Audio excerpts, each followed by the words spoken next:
Hello everyone, you welcome to this edition of the 6 p.m. primetime newscast on Equinox Television, live from our headquarters in Cameroon's economic capital, Douala. I am Bable Jonathan. In our top stories, tonight, national honors have been paid to the late business tycoon and member of the Central Committee of the Cameroon People's Democratic Movement, CPDM political party, and of course Mayor of Bana in the west region of the country, late Kaji Defoso Victor.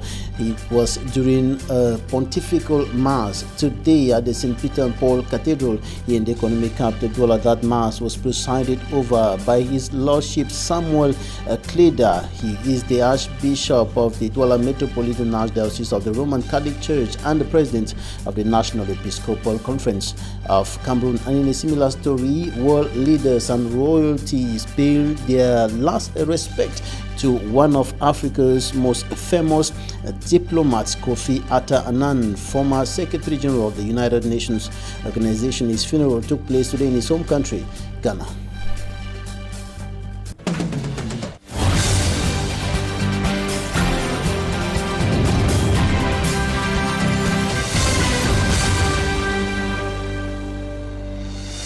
A pontifical mass was organized today at the St. Peter and Paul Cathedral here in Cameroon's economic capital, Douala, in honor of the mortal remains of late business tycoon and member of the Central Committee of the Cameroon People's Democratic Movement, CPDM, a political party, Kaji Defoso Joseph, who died in South Africa. And during that pontifical mass were present the Senate President Marcel Nyadjifenji, Special Representative of the President of the Republic, Paul Biya, as well as the Archbishop Emeritus of the Douala Metropolitan Archdiocese, His Eminence Christian Cardinal Tumi, and other dignitaries. That pontifical mass was presided over by His Lordship Samuel Kleda, Archbishop of the Douala Metropolitan Archdiocese of the Roman Catholic Church and President of the National Episcopal Conference of Cameroon. For me, Armstrong Sander, Fires in Details.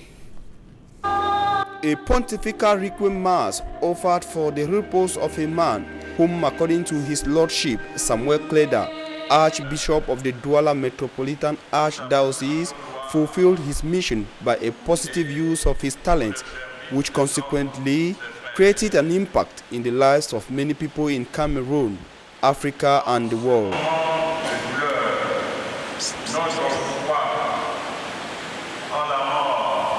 Chairing the solemn pontifical requiem mass organized at the St. Peter and Paul's Cathedral here in the nation's economic capital, Douala, Bishop Samuel Kleda told the hundreds of mourners, among whom the personal representative of the President of the Republic of Cameroon, Marcel Nyadjifenji, that he who dies in Jesus lives.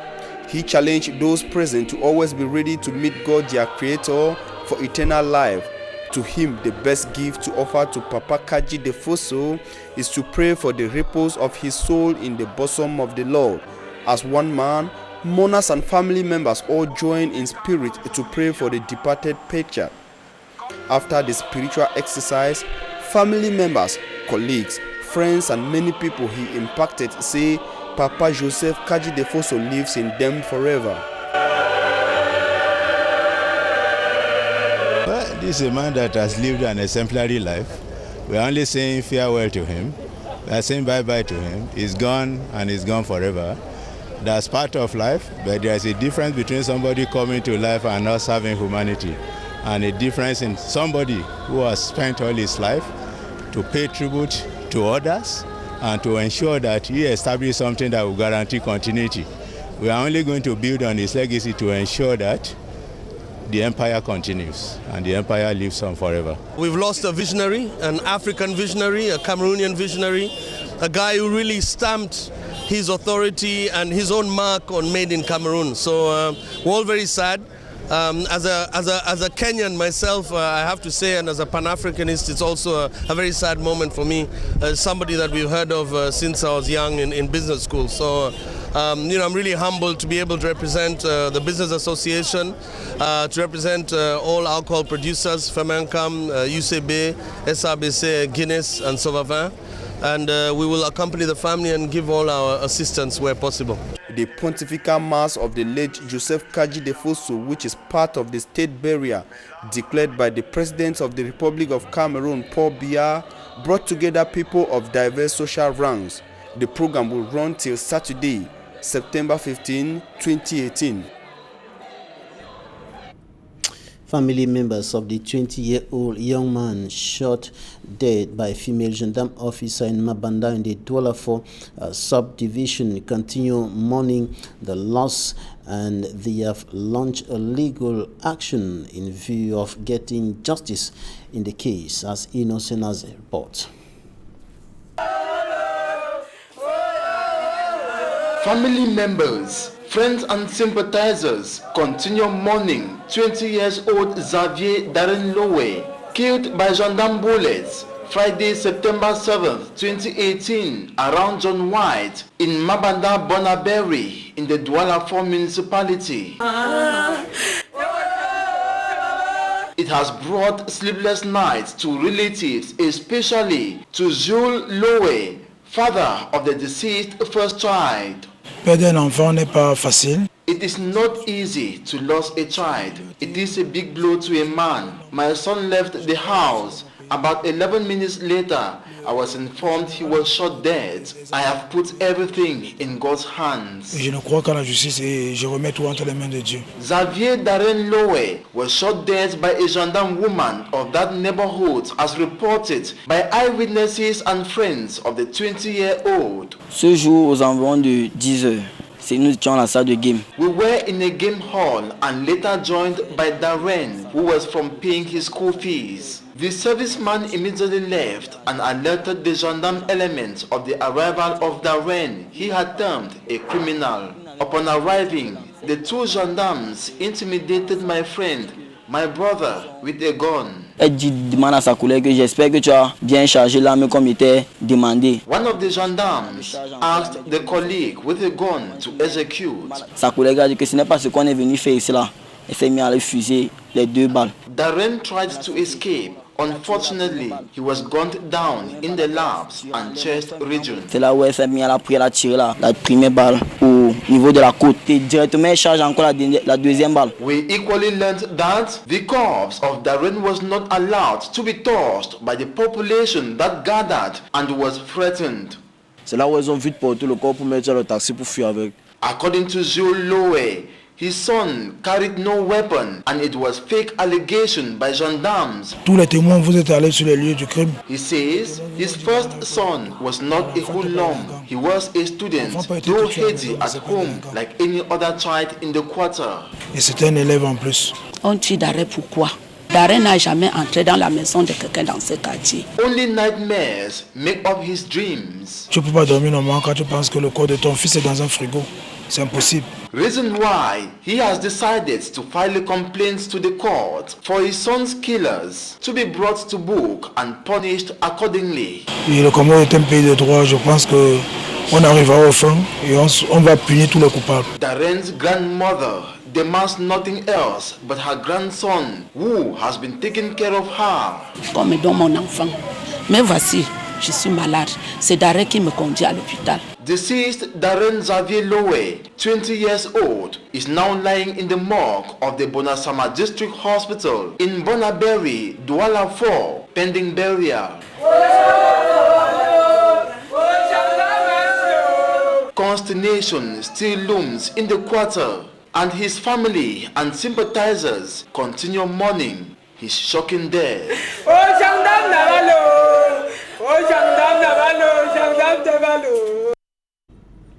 31 years down memory lane after the book Communal Liberalism was published by the President of the Republic of Cameroon, Paul Biya. The book has been re-edited, and the new version of the book carries the picture of the President of the Republic smiling on the front page. The picture is different from the one that was on the former version or the first version of the book, and this has left observers questioning whether this is intentional. Some are even interpreting it as a campaign strategy. Franklin Mwabe. The book Communal Liberalism, authored by Cameroon's head of state Paul Biya, was famous in the 1980s.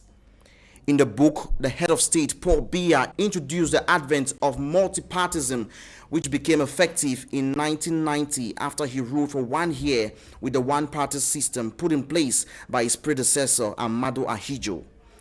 In the book Communal Liberalism, the head of state explains his desire for economic liberalism and private initiative while advocating for national solidarity, equitable distribution of the fruits of economic growth, social justice, the emergence of the culture of creativity, and peaceful coexistence of values specific to the various communities that make up a nation. As time wound up, the book lost its flair. It was during the time the book was published that the Cameroon People's Democratic Movement Party, CPDM, was born in March 24, 1985.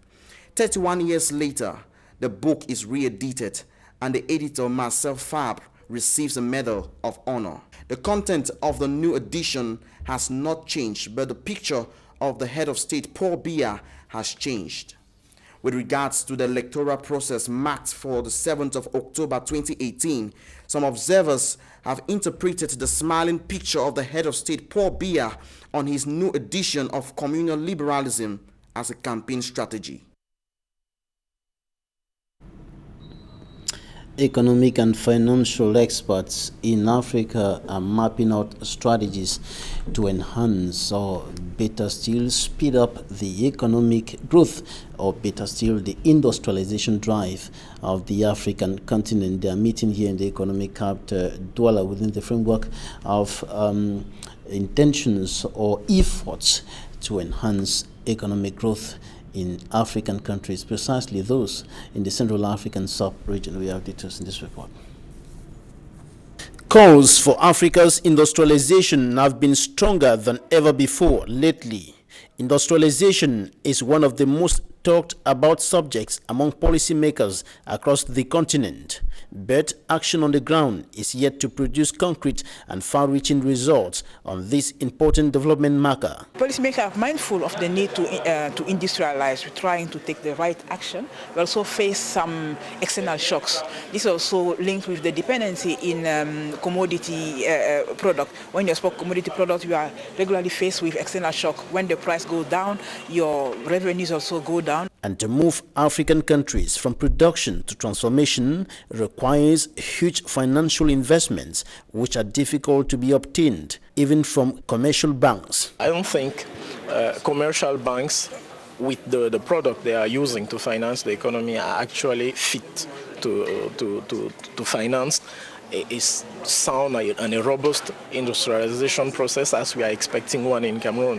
Why? Because, of course, people say, and it's obvious, that there are idle resources in banks, but those resources are all short. Short meaning that they are left there or they are available there, but will be very soon called or collected by those who left them there. According to experts who met in Cameroon's economic capital, Douala, Thursday, natural resources will be a springboard from where the continent's industrialization drive could take off. Africa, especially, particularly Central African countries, should base their industrialization process on their natural resources. We know that there is a huge potential in terms of natural resources. So this is what we are promoting, the exploitation of natural resources, trying to grow and first of all to promote the insertion into regional and global value chains, and also try to grow in those value chains, not to remain at the very level of still exporting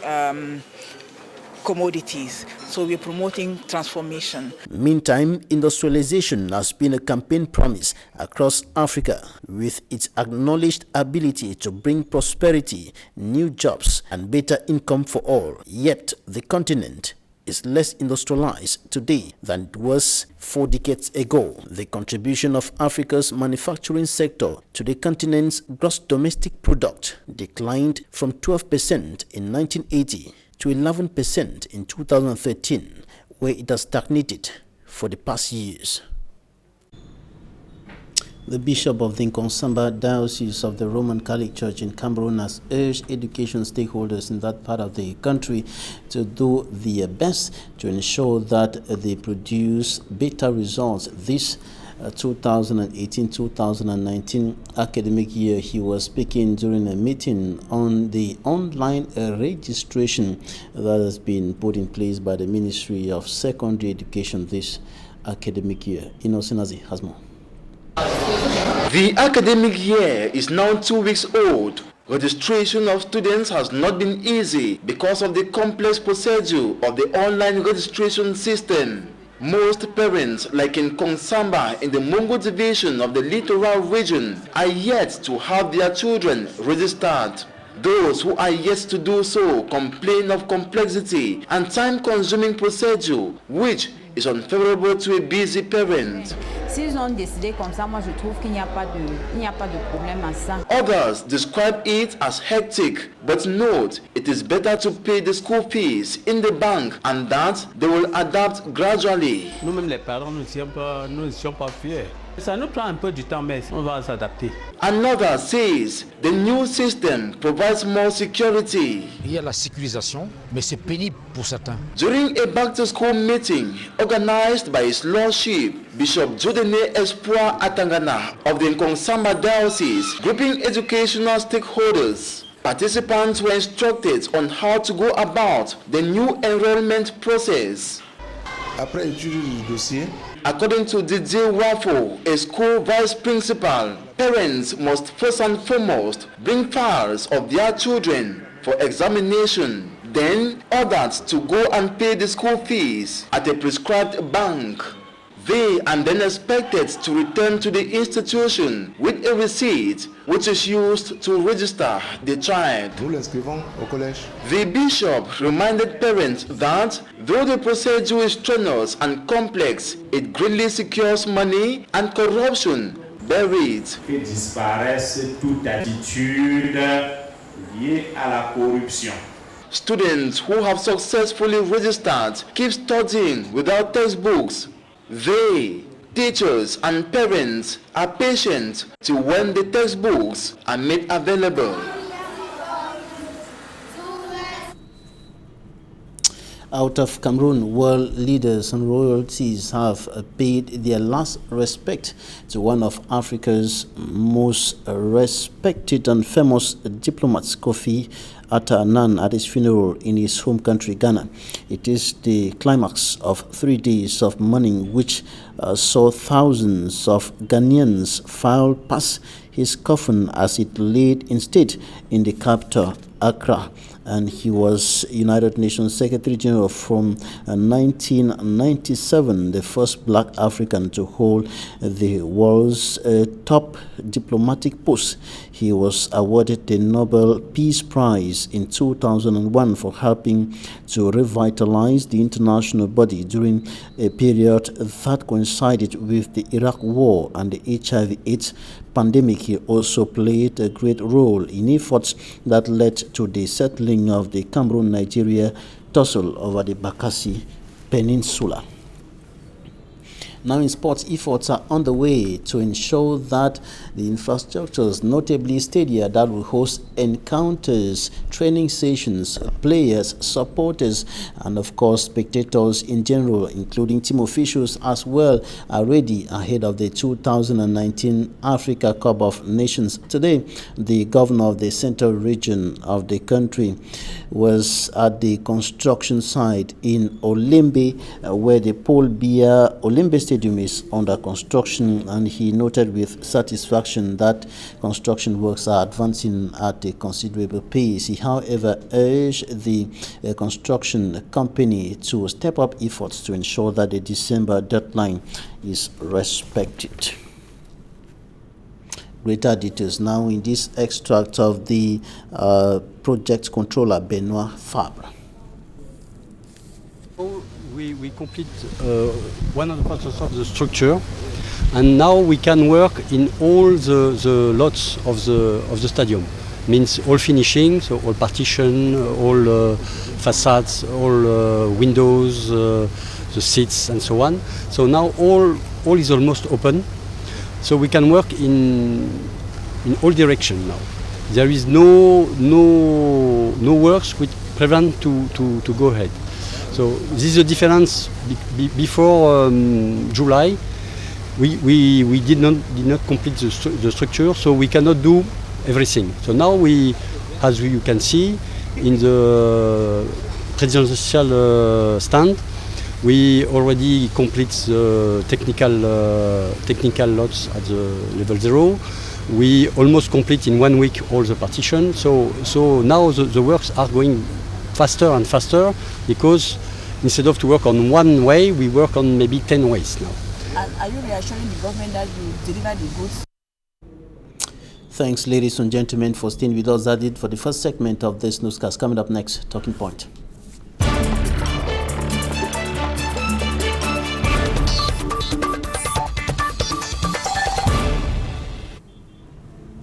Thanks for joining us in Talking Points. We're going to be talking about hate speech in the Cameroonian media, a phenomenon that has been growing over the years with damaging consequences.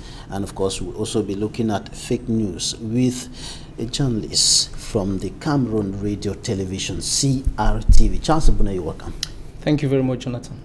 You've been observing the recent evolutions in the media in Cameroon, and you've noticed, like me, that hate speech is growing in the media today. What's your take on this?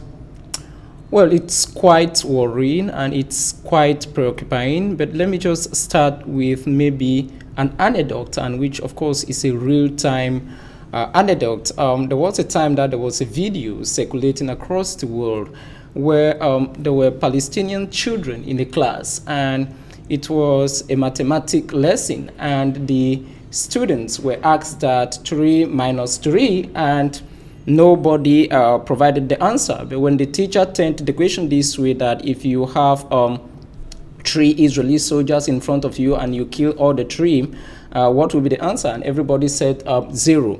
Now from there, you deduce 2 things. First, it shows you the degree of animosity or hatred between the both communities. And then second, it shows you how hate speech is being developed. And that is gradually entering into the Cameroonian media space, be it television, be it radio, or be it the cyberspace, where some people are unable to accommodate the views of others. And I should equally recall that hate speech is simply attacks on a person or a group of people based on their origin, based on their religion, based on their size, based on their sex, and based on their nationality or their professional background. For example, if somebody tells you that you cannot work on television because your body is too small, that is an insult, that is a hatred against you. So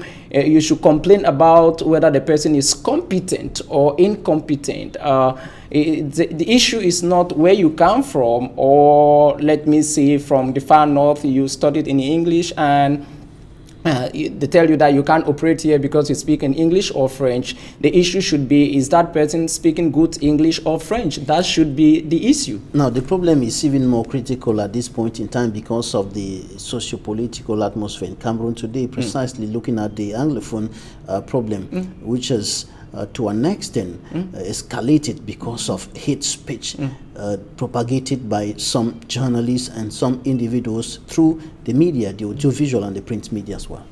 Absolutely, because people feel that we are in the era of populism, and people feel that it is by becoming popular that they will carve a space or a name in society. And that is why you see the rubbish, excuse me, that expression that we see across the lines on statements that are unfortunate, and the regulators really need to work extremely on that, because you are just talking about hate speech, which is spread everywhere on social media. I was just watching the news a few days ago, and I realized that Facebook executives closed the Facebook accounts of some Burmese or Myanmar generals who spread fake news and hate speech through social media. And I asked myself the same question, but these same Facebook executives are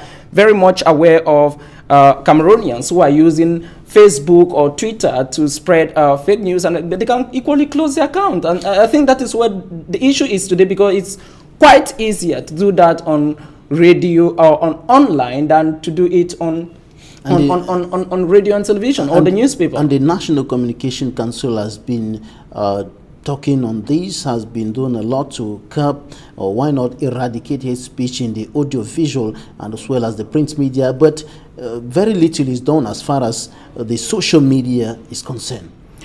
Yes, because we need to adapt our laws to meet the exigencies of cyber communication, which is gradually mainstreaming into the Cameroonian media space, because for long the main channel of communication has been radio, television, and the newspaper, Cameroon Tribune, The Herald, CRTV, Equinoxe, and whatsoever. But today, the laws we have did not factor YouTube, did not factor Facebook, did not factor Twitter, did not factor eBay. It's true that the 2010 electronic law handles some of the issues, but we need a comprehensive text legal framework on that, just like the way we were tackling terrorism in 1997, in 2001, is not the way we are tackling it in 2016, because in the United States, before the 9/11 attacks, there was no U.S. Patriot Act because they had not had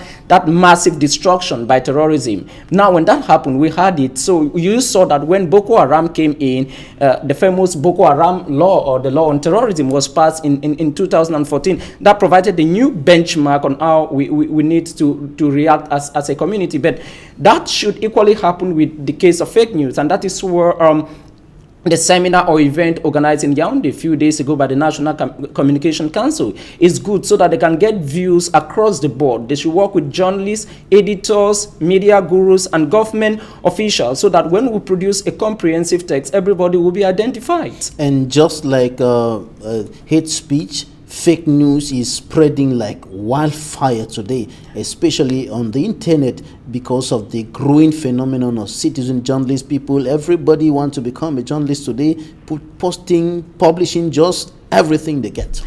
Well, you're absolutely correct, but you see, most people accuse me of not being hard on social media, because a lie told on television is as dangerous as a lie told on social media. It's true that the rate at which it is spread on social media is so fast, because the good thing with social media is that there is a possibility of liking, of sharing, of viewing it, and of liking it. Now, let me just give you a classical example.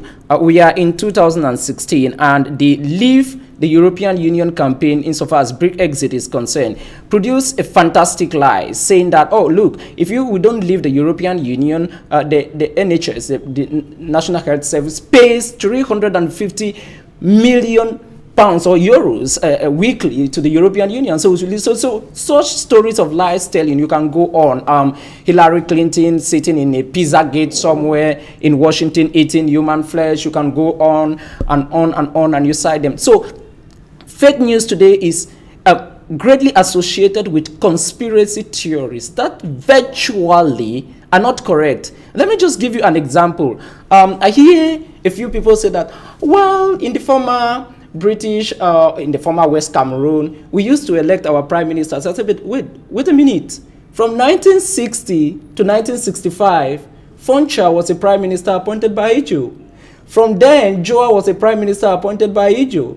Muna was a prime minister appointed by Ijo. So who was that prime minister who was elected? Because Article 39 of the Federal Constitution indicated that the federated prime ministers will be appointed by the President of the Federal Republic of Cameroon. So when you bring those lies and you confuse maybe some people who don't know the truth, because fake news today is for mercantilistic reasons, for economic reasons, because you want to sell an agenda, for political reasons, because you have a story to tell. And since we are living in the era of populism, like I indicated, where people seek to be popular instead of being credible. But like the former Nigerian Minister of Information, Edem Duke, told me in 2015, the best thing you can offer yourself is truth. And this is what is said. Why the truth? Unfortunately, the lies are just spreading even more than the truth. Absolutely. But the real problem is that the National Communication Council is not doing enough, especially on social media. The National Communication Council cannot do enough because we need to rework our social communication law.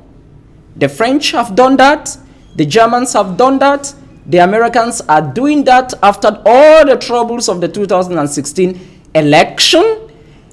Gambia is working on that to produce a comprehensive. Today, if you go to Tanzania, so it's a problem of political will today. I'm sure, if I'm not mistaken, it should be in Uganda or one country, Benin, in West Africa, where today you need to pay using social media for if you spread lies. Especially, there needs to be some regulation. For that regulation to happen, you need laws. But let me just conclude maybe with a statement I wanted to make. Truth struck 100th time, end uprising, because the eternal age of time belongs to truth. So no matter how you tell lies, cause chaos in society, you end up facing the truth, facing the law. Remember that the crimes committed by Adolf Hitler in 1945 on the Jews still pursue. Yes, the consequences of course are huge. will be there, even if you still face the truth tomorrow. But the consequences would have been there. Thanks. And I think that one element that we need to do, the community of good journalists, including yourself, should be more there giving information, because we have given the space, sorry for the expression, as some people will call it, charlatans for too long to feed the masses with wrong information, and we need to act on that quickly. The charlatans have to quit the noble profession. Thanks, Charles EBUNE, for coming. You're a journalist with the Cameroon Radio Television. You're welcome. Thanks, ladies and gentlemen, for staying with us. Goodbye.